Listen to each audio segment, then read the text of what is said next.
ہم دونوں شہزادوں کے سامنے شہزادی نگینا کی شرطیں رکھ دیں گے، جس نے بھی انہیں پورا کر دیا اس کی شادی شہزادی سے کر دی جائے گی۔ پھر بادشاہ نے ایسا ہی کیا، اس نے دونوں شہزادوں کو ان کے ملک سے اپنے محل میں بلوا لیا۔ جب شام کو بادشاہ ان شہزادوں سے ملا تو اسے شہزادہ شاندار بہت پسند آیا۔ وہ اس کی شکل و صورت اور وجاہت سے بہت متاثر ہوا تھا۔ اس کا باپ بہت اچھے طریقے سے اپنے ملک پر حکومت کر رہا تھا، جس کی وجہ سے رعایا بہت خوشحال تھی۔ ملکہ کو بھی وہ شہزادہ بہت پسند آیا۔ دوسرا شہزادہ جس کا نام دلشاد تھا، دونوں کو ایک آنکھ نبھایا۔ بادشاہ کو محسوس ہوا کہ وہ ایک خوش آمدی اور چاپلوسی قسم کا نوجوان ہے۔ اس بات سے بادشاہ نے اندازہ لگا لیا کہ وہ نہایت چالاک اور عیار آدمی ہوگا۔ ملکہ کو تو شہزادہ شاندار اتنا اچھا لگا کہ وہ شہزادی نگینا کے پاس گئی اور اس سے بولی، بیٹی تم اپنی شرطیں واپس لے لو اور شہزادہ شاندار سے شادی کر لو۔ ایسا شوہر تو قسمت سے ہی ملتا ہے۔ اگر پہلی شرط کے دوران ہی مگرمچھ اسے کھا گیا تو بہت برا ہوگا۔ شہزادی نگینا نے اٹل لہجے میں کہا، اگر میں اپنی شرطیں واپس لیتی ہوں تو اس میں میری بے عزتی ہے۔ شہزادہ اگر میری شرطیں پوری کرتے ہیں تو ٹھیک ہے، ورنہ اپنے گھر جائے۔ ملکہ مایوس ہو کر لوٹ گئی۔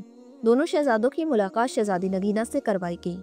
وہ انہیں محل سے کچھ دور جنگل کے نزدیک تالاب تک لائی اور ان سے کہا، یہ ہے وہ تالاب جس میں ایک آدم خور خونخوار مگرمچھ رہتا ہے، کہ آپ دونوں اس تالاب میں تیر کر دکھائیں گے؟ اس کا یہ کہنا تھا کہ اسی وقت ایک بہت بڑا مگرمچھ اپنا منہ کھولے تالاب کے کنارے پر آ گیا۔ اسے دیکھ کر شہزادہ دلشاد خوفزدہ ہو گیا اور بولا، جان ہے تو جہان ہے، میں تو اس تالاب میں ہرگز نہیں جاؤں گا۔ شہزادی کی دوسری شرطیں بھی بہت سخت ہیں۔ دیکھ بھر کر چاول تو کوئی دیو ہی کھا سکتا ہے، اس کے علاوہ میں سوتا ہوا گھوڑا کہاں سے لاؤں گا اور اس پر سواری کیسے کروں گا؟ میں تو چلا، مجھے نہیں کرنی یہ شادی۔ یہ کہہ کر وہ چلا گیا۔ اس کے جانے کے بعد شہزادہ شاندار نے کہا، شہزادی صاحبہ، کل میں آپ کو اس تالاب میں تیر کر دکھاؤں گا۔ رات ہوئی تو اس کے ساتھ آئے ہوئے غلاموں نے تالاب میں ایک بڑا سا جال ڈال کر مگرمچھ کو پکڑ لیا اور دور ایک دریا میں چھوڑ آئے۔ اگلی صبح ملکہ، بادشاہ اور شہزادی نے دیکھا کہ شہزادہ مزے سے تالاب میں تیرتا پھر رہا ہے۔ شہزادی نے پوچھا، اس مگرمچھ کا کیا ہوا؟ وہ کہاں ہے؟ شہزادے نے کہا، اسے میں نے پکڑوا کر دریا میں چھڑوا دیا ہے۔ آپ کی پہلی شرط میں نے پوری کر دی ہے۔ مجھے امید ہے کہ آپ اس بات پر اعتراض نہیں کریں گی کہ میں نے مگرمچھ کو دریا میں کیوں چھڑوایا۔ آپ کی شرط صرف تالاب میں نہانے کی تھی، مگرمچھ سے لڑنا نہیں۔ ملکہ نے یہ بات حیرانی سے سنی۔ بادشاہ مسکرا رہا تھا۔ شہزادی نے کہا، بالکل ٹھیک شہزادے، آپ پہلی شرط جیت چکے ہیں۔ میری شرط ہی یہی تھی کہ آپ تالاب میں تیر کر دکھائیں۔ میں آپ کی ذہانت کی قائل ہو گئی ہوں۔ دوپہر ہوئی تو شہزادی نگینا نے کہا، شہزادے، آپ مجھے دیکھ بھر کر چاول کھا کر کب دکھائیں گے؟ شہزادے نے کہا، ابھی تھوڑی دیر بعد۔ اتنی دیر میں ملازموں نے دسترخوان چن دیا۔ وہ اپنے ساتھ چاولوں کی ایک بڑی سی دیگ بھی لے کر آئے، جسے انہوں نے دسترخوان کے بیچوں بیچ رکھ دیا۔ دیگ کو دیکھ کر بادشاہ کے چہرے پر فکرمندی کے آثار نظر آئے۔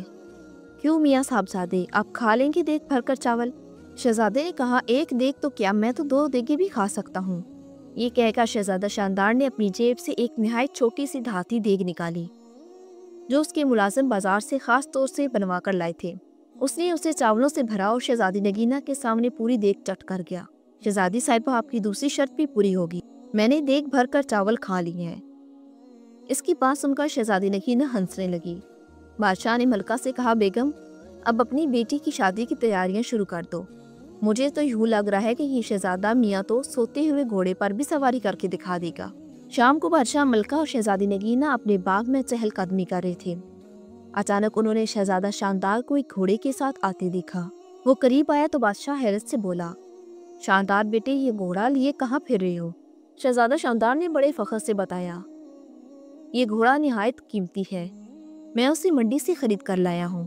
اس کے مالک نے مجھے بتایا تھا کہ یہ حاتم طائی کے گھوڑوں کی نسل سے ہے۔ اس کا تو میں نے ایک بڑا اچھا سا نام بھی رکھ لی ہے۔ شہزادی نے کہا، شہزادے، کیا نام رکھا ہے آپ نے اس کا؟